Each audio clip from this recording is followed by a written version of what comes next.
what are the emotions now that, fight camp's over, you just got to focus on weighing in and fighting? Yeah, now is the least fun part and then the most fun part, right?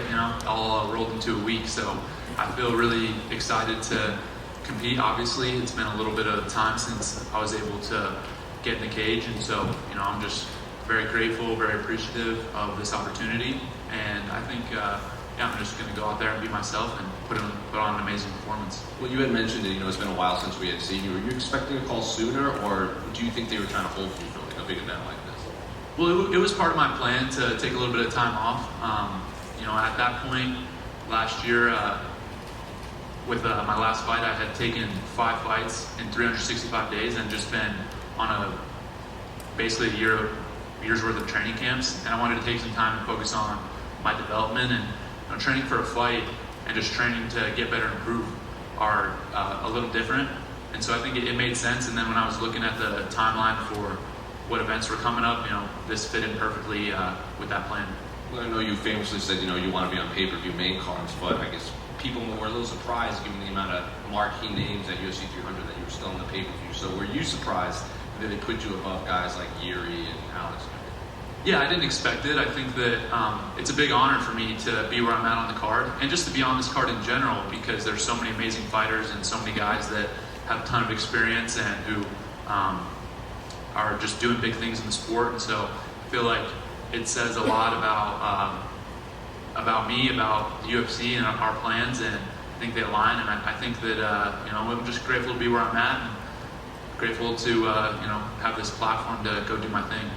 When they brought Cody Brundage's name to you, another guy with an extensive wrestling background, not at your level, but he obviously wrestled for most of his life. So what did you make of when his name was approached you? Yeah, I was excited for that. I think that just getting to compete against another wrestler is a new challenge for me. Everybody that I fought thus far, hasn't had a wrestling background, and so this will, I think, present different problems for me to solve in the fight, and that's going to be a big part of my development, is just continuing to get different looks and improve and feel different things in the cage. So, hopefully he can give me a little resistance in there, and I'll figure it out. He was in here earlier, and he said he was glad he was getting you now. Like, he thinks right now is the perfect time to get you because you haven't developed quite as some of the other fighters in the division. Do you think he's kind of overlooking you, or is he just kind of talking that to kind of sell the fight? I think that makes perfect sense what he's saying, because I'm only going to improve and get better, right? Like, I think if it were up to him, he would have loved to get me like a year ago, right? So, everybody knows that my capability and what I was able to do in wrestling, and I think they obviously assume that that'll translate over to fighting, and it has so far. So for him to say that, I think makes perfect sense, and I think for me it's just continually improving and moving forward. And my goal isn't to win. I obviously want to win this fight, but my goal is to be the pound for pound #1 fighter in the world and UFC champion. So this is a part of that process. And you were obviously in the headlines for your comments about Jordan, Burrow, and everything. So I guess what's the wrestling community reaction to that and reception to your comment? Yeah, it's interesting. I definitely expected the wrestling community to be maybe taken aback by it or a little surprised, just given his standing in the community.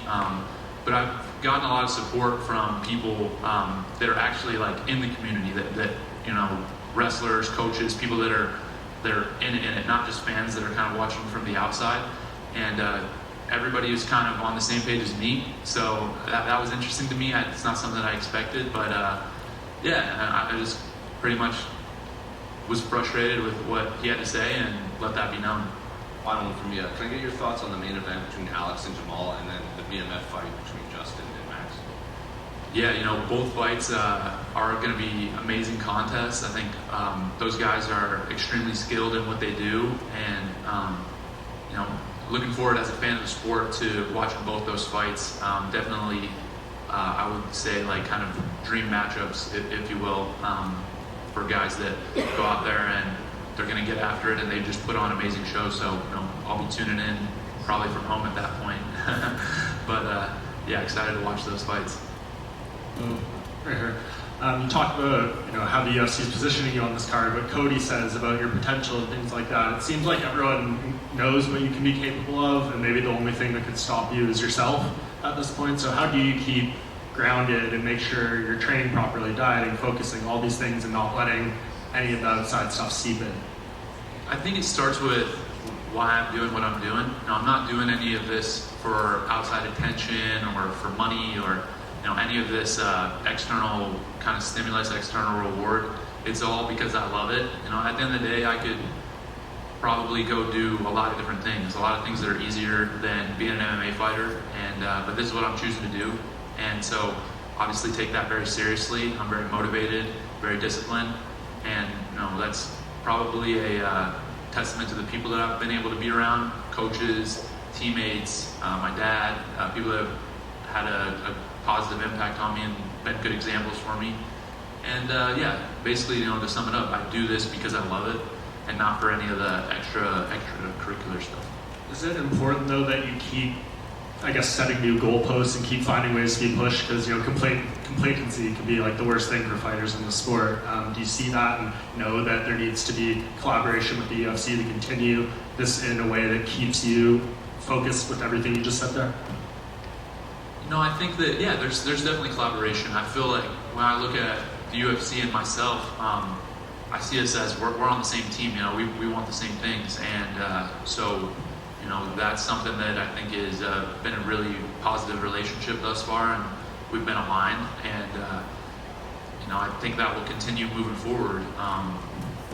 That being said, I feel like I'm fighting better and better guys every single fight, which is good. It's what I want, and I want to continue fighting better guys, and soon enough I'll be fighting ranked guys, for the belt and stuff like that. So you can find yourself anywhere between -2,000 and -3,000. Good value? Yeah, I think the math checks out to me. If I'm being honest, any number on me is basically just free money at this point. So I have had some people asking me predictions and things like that for the fight, and it's really tough to predict the fight, but I know I'm going to win. That's the only thing I'm really sure of. Hey, Bo, and just sort of piggybacking on that, do you feel like you have the most pressure on the card because of the betting odds, right? You look at some of the other fights, no one's like a -2,000 favorite. Do you feel like you have the most pressure? Pressure is such an interesting thing because it's really just all of your perception, and all the pressure that I feel comes from internal. It comes from myself, and I put pressure on myself because I love what I do, I care about it, and I train really hard, and really that's all I feel. I think that my coach at Penn State, Cale Sanderson, he's talked to us about pressure a lot, and to sum it up, it's okay to be nervous, it's okay to feel pressure, it's just not good to be nervous about that. So for me, I know I'm going to feel this pressure because I choose that, and I'm the one that signs the contract that decides that I'm going to go out there and fight, and I do it because I love it. Who did you get to work with for this camp leading into the fight with Brundage? Fortunately, this camp, I've had a lot of really good training partners. Obviously, my two guys at home in Pennsylvania are Anthony Cassar and Musa Al-Suleimani, both national champions, one in wrestling, one in boxing, so high-level guys, and two of my best friends. So those are guys that I'm working with on a daily basis. And then I was also grateful that I was able to go down to Florida, train with some really high-level guys down there at American Top Team. Johnny Evelyn, Marvin Vittori, are a few names that I was able to get some rounds in with, and so really, feel like I had a really good camp and feel well prepared. Does that give you confidence, obviously, working with a guy like Evelyn, who, Bellator champ and, competing at a high level, Vittori's a ranked middleweight? Is that a good way to kind of gauge where you are in the division? Yeah, I think so. For me, development is very important. It's important for me to push myself against the best guys, and I think that, obviously it's cliche, but people talk about, train hard and fight easy, and that is the way I see it, though. That's been the way I've seen it since I was a kid, and I always, traveled to get the best training partners when I was in middle school and high school, and then going to Penn State for college. I obviously had the best training partners in the world, and I'm taking that same mindset into MMA, and I want to work with the best guys, best coaches, and I feel fortunate and grateful that they're wanting to work with me as well. And if all goes well, like you're saying, and you get a finish, and it's another impressive performance, is this sort of the last fight you think before you start getting you to fight maybe like a ranked opponent or like a more notable opponent in the division? You feel like this is kind of the last one? It's possible. I think that that's a conversation between myself and the UFC, and we'll figure out what we want to do. But I'm not in a rush. I'm only 28 years old. I just turned 28, and I got a lot of more time to continue to improve and develop and get better. But again, I've said it before, I'll say it again, the goal is to be the pound for pound #1 fighter in the world, and I want to continue to fight better and better guys, but at the same time, focus on the improvement aspect of it. Like, I need to get better to get to where I want to be, and so whatever the development looks like and the process, then that's what it'll be. And just last one for me, Khamzat Chimaev now looks like he's a mainstay at 185, just fighting Robert Whittaker coming up. I know this is down the line, but you got to be a bit excited about that potential matchup just with both of your styles. Definitely excited about that matchup. I think obviously Khamzat's a little bit ahead of me in terms of position in the organization and rankings, but I feel like that's a matchup that a lot of people want to see, and that fight with Whittaker is going to be an amazing fight. Two guys that are competing at a very high level, and I'm looking forward to watching it, and definitely looking forward to that fight down the line. Hey, Bo. When you were 8 years old, you told your parents that you wanted cauliflower here. Is that a moment where you're going to dedicate your whole life to the world of combat? I think, it was. I think that I was just around it so much. My granddad wrestled in college. He was a wrestling coach. My dad wrestled his whole life, was a wrestling coach. And so it was just something that's what you're around, right? And the guys that I looked up to were high school wrestlers, college wrestlers, and they had it. And so for me, that was just my path. And again, there was other things I could have done, and it was never like something I was forced into, but I felt like it was my choice and what I loved. And I'll be involved in combat sports forever. Even when I'm done competing, I think that I'll coach at some capacity or be involved somehow. Touching up again on the main card placement, I know you're probably more aware than anyone that some people weren't really too fan of that. So does that add an extra chip on your shoulder or motivation to go out there and make an even bigger statement? It's interesting because I guess first off, it's not really me that decides that. I know that a lot of people, pull up the quote of me saying like, I'm a main card guy and stuff like that. But I feel like that at the end of the day, the UFC made a business decision, and it made sense for me to be on the main card. That being said, as far as the opinions of others, they're not super relevant to me. I feel like those are going to ebb and flow, and I'm, confident that in a year or two, once I've established myself more and built my reputation in this sport more, that people will think it's a no-brainer and look back on it, and it'll make a lot more sense. Last one for me, a fellow fighter under the same management, Ilya Topuria, had his big title win in Anaheim a couple months ago. What did you make of that performance? So happy for Ilya. He's a guy that I have been watching for a long time, and just you could see it as a student of the sport. I could see it coming almost, just with his skills and his mindset and being able to be around him. You could tell that he just had a championship aura around him. Probably even before he got into the UFC. And so I was so happy to kind of see his dreams be realized, and it's definitely motivational for me seeing somebody come up and achieve his goals. That it's now I feel like I'm the next guy to go do that. Hey, Bo. I was wondering, how has being a father changed any of your mindset and just that approach to competition now, just having that, proverbial something more to fight for? It's interesting. I think that for me, I've always been very competitive. I'm always somebody that I'll do whatever I need to do in the competition to win. And, having a son, I feel like more than anything, I just want to be a good dad to him. I don't think it really gives me any extra motivation. I already feel fully motivated internally, but I definitely feel excited just to spend time with him and get to know him as he grows and gets older. And I want to be a good fighter, and I have big goals within fighting, but it's more important for me to be a good dad. So whatever that looks like, it could be outside fighting. That's my priority. Two-parter, what was it like taking him to his first wrestling match? And two, have you already thought about what college you'd like to make him an offer? It's funny. It was a really cool, kind of surreal moment to be able to bring him to a Penn State match at, I guess at that point he would have been, 2 months old. And, just, it was a cool experience. Obviously I had a lot of great memories at Rec Hall in the Penn State arena.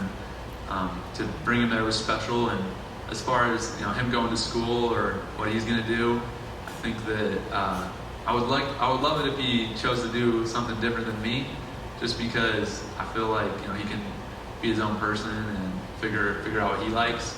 And if it's wrestling, then that's great. I'll obviously support him, but I definitely want to leave that up to him and let him figure that out. You mentioned Penn State. Real quickly, what are your thoughts on them breaking the tournament record scoring points that's been since 1997? Yeah, amazing. I think the team this year at Penn State was extremely special. A lot of special individuals, comprised that team. Had two. Obviously, you mentioned the team scoring record, but also two four-time NCAA champions in the same year, which there's probably no way that's ever going to happen again. And so, for me, I'm just grateful to be able to be around those guys and still be in there and train with these guys on a daily basis. They obviously help me a ton in keeping my wrestling sharp, and I'm grateful that I just get to be around high-level people. It's something that I feel like is a big blessing. Oh, take it over. You are very dialed in. I heard you on the Rogan podcast. You're very regimented, very wise beyond your years with your schedule and your training and all of that. Cody was in here. He was saying that some people around him, they said that you're like the Jesus Christ of MMA. I believe that as you keep climbing the ladder, people will try to pick at that cool, calm psyche. One, what do you think about that? And two, can you walk on water? Well, I definitely, I don't love that comparison as a Christian. I think it's, I don't really feel like that about myself at all. I think that I'm just trying to do my best out here, and I'm a little confused by the question, I guess, but I feel like, Are you prepared for people to, as you climb the ladder, to pick at your Gotcha. calm, cool demeanor?